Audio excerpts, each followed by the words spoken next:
ஓம் ஸ்ரீ குருப்யோம் நமः.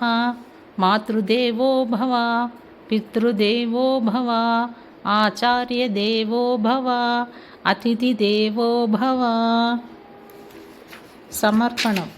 இந்நூலை என்னை இந்த மனித உடலில் தோற்றுவித்து படைப்பின் இந்த எல்லையற்ற பிரபஞ்ச நாடகத்தில் தெய்வீக வாழ்வின் காட்சியை பெறுவதற்கான இந்த சிறந்த வாய்ப்பளித்த பரம்பொருளுக்கும், அதே பரம்பொருளின் தோற்றமான எங்கள் குலதெய்வம் ஸ்ரீ வெங்கடேஸ்வரனுக்கும், எங்கள் வம்சத்தின் முதன்மையான ரிஷிகளான அங்கீரசர், பிரகஸ்பதி, பரத்வாஜ ஆகியோருக்கும், பழங்கால ரிஷிகளின் மரபில் எங்களுக்கு பயிற்சளிக்க பாடுபட்ட என் தந்தைக்கும், அவரது இதயத்தில் என்றும் வாழும் என் தாய்க்கும், என்னை தன்பால் இழுத்து கொண்டு எனக்கு ஒரு வாழ்க்கை குறிக்கோளை நல்கி பல்வேறு பெரும் மகான்களின் ஆசிகளையும் அடைவித்து எனது சாதனையின் ஒரு பகுதியாக தமது தெய்வீக லீலைகளை பாடும் இந்த அரிய வாய்ப்பை எனக்கு அளித்தருளிய ஷிரடி சத்குரு ஸ்ரீ சாய்பாபாவுக்கும் ஆழ்ந்த பக்தியோடு அர்ப்பணிக்கிறேன்.